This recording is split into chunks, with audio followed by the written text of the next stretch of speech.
Welcome back to the podcast, everybody. This is, if you're watching the video episode, a very weird episode because I'm doing this from my classroom and it's just me. The classroom is empty and my stuff is cleared out because today is my last day at my first school. This is the classroom that I started off in to start my career. So it gave me the idea to do the podcast itself. Some episodes like shout out to my face when I tell a story of getting accidentally punched in the face took place right over there. And I'm leaving this job for something that's closer to home. I think a really good fit for me, and I'm really excited about it. It's a process that started with about a month or so left of school, including like having one of the interviews, one of the rounds of interviews was the same day as graduation, which was something that I talked about on the podcast already. It's not an easy change. Change is pretty scary. But I got to tell you that graduation day was it was already a lot emotionally, in a good way. Like I'm proud of every one of those students and getting those shout outs and those moments with each of them.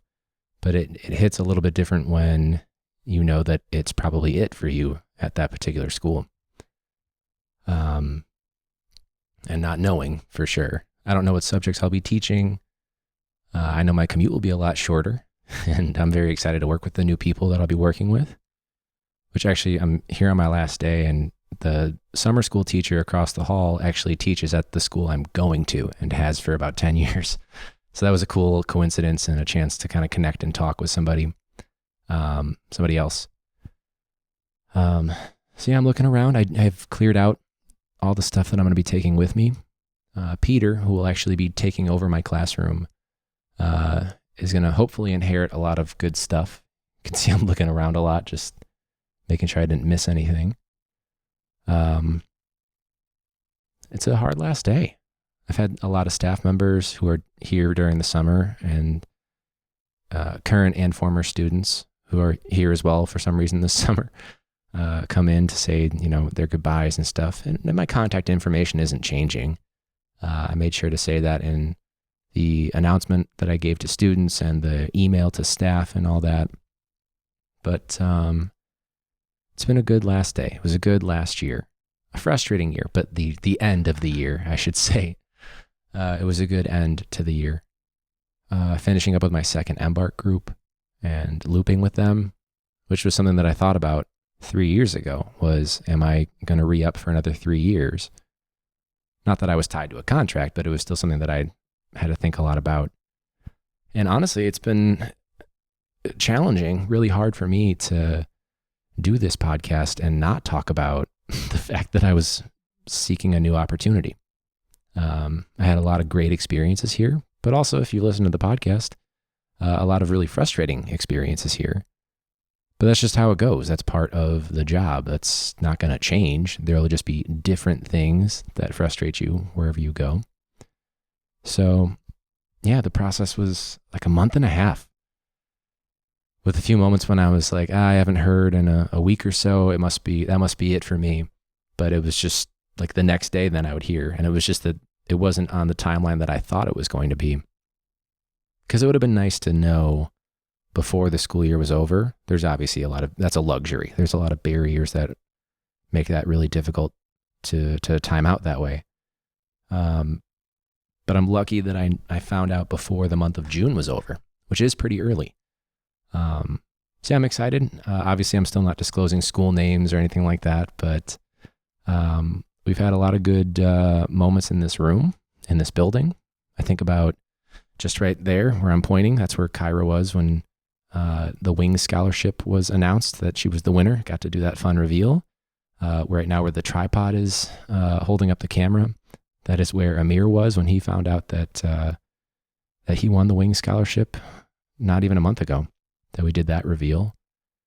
There have been some sad moments, stuff where some students came to me with some concerns, and we had basically a group heart-to-heart, countless times talking with students about things that were bothering them, that they were worried about, scared about, mad about, happy about, excited about. And yeah, it's weird. I guess teachers become kind of territorial over their classroom. I guess I sort of started to remove myself or separate myself a little bit from my classroom when I took on a student teacher who was Hayden last year, which was a good chance for me to let go, if you will, of curriculum a little bit and my classroom a little bit, and just see how this would operate without me. And as far as I'm aware, I believe they've already now offered a job to the next person. So the next person will be coming in, I guess, to Peter's old room. But yeah, I hope they do well. I believe most of the candidates were from the same program that Peter and I came out of, and other people who have been on the podcast in the past, like back in the first year or two of the podcast. But I hope they do well.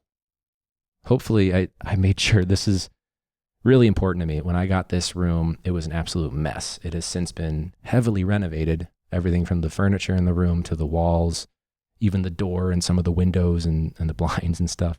But it was such a mess, an absolute clusterfuck of like a hoarder's nightmare of books and absolute crap and all these different drawers and cabinets and bookshelves that are no longer here and 1,000 file cabinets. And I believe I've done a good job of, it's in much better shape. It's more of a blank slate for someone to, well, I mean, there's the flags and maps and stuff, but there's not nearly as much clutter for them to have to worry about getting rid of. There's some stuff I can't get rid of, like the textbooks. I'm not just going to throw them somewhere for my AP course, but I know that Peter's not going to be teaching an AP psychology course. So TBD on that. But I'm proud that I didn't just do the classic CPS thing of just leave a mess for someone else to clean up. Of course, let me check in with Peter and see if he disagrees with me. Things like the podcast studio that I built at the school will stay. Again, all my maps and flags. You can see all the anchor charts and posters are gone, and photos and things like that. But, I'm leaving some good stuff. I'm leaving like a couple globes, and, I think it's a good room. I'll miss this room. And I don't know if I'll have a set room or if I'll be rotating rooms at the next job, but this is a good move. From a 50 miles a day round trip commute down to 4 miles per day, which is going to be pretty game changing. Yeah. So I'm going to keep it short. I guess I'm partly delaying the inevitable because this is my last day in this building. When I'm done recording this, I will fold up the tripod and close down the camera and wrap up the mic and all that stuff. Do one last, run through with Peter, maybe take one last look, and then I will walk out of this building for the last time as a staff member. I guess technically I'm not a staff member anymore because my transfer went through on Monday, the 1st of July, which is weird. There's a lot of people that I've talked to on the podcast who were coworkers and now former coworkers. I think about Mary, who was on the podcast in the first year. Her last day, I actually got to walk with her on the way out on her last journey out. She came back to the building once for someone's retirement, but I remember thinking how weird that someday that is going to be me leaving this place for the last time. And that day is today. So on your calendars, this is July 2nd, 2024. If you didn't know, my name's Ryan. I'm a former instructional coach, former department chair, and former teacher and athletics coach at this school. And I'm excited to start my new job as a social science teacher for potentially middle and high school at the next job. And I'm sure with the podcast, we'll kind of talk about that transition I'm sure more will come up in the coming weeks now that I can be more open about being on the job search and getting ready to leave. But yeah, the car is packed up. That's pretty much it. So if you have gone through this transition and you want to reach out, we are classroombrew@gmail.com. We are at Classroom Brew on all your social medias, patreon.com/classroombrew to support the show, go above and beyond and get some bonus content and some podcast merch. But I'm entering in a new phase of the career. Some of you guys are experts at this. Like I think about Lish, who's been a longtime listener and friend to the show and to me. She's transitioned schools a few times because her district kind of bounces her around. This is a first for me. So that walk's going to feel very weird in a matter of minutes, 10, 15 or so after this episode. And it's good. Sad to say goodbye to coworkers, obviously. But also it was nice to hear from students and staff all day today. And some via email and text. It's nice to be missed. And I've been lucky, even with all the frustrations, I've been lucky that I've had a supportive administration. Exit interview went very well today. And I know that that's rare that someone within their first, few years is able to take on as much as I've been able to take on, which I guess is the benefit of a small school. So this is room 205A, the first classroom of my career. And I will miss it. I'll definitely miss it. So I guess for the last time that I say this in this room, thank you guys for listening. And until next week, class dismissed.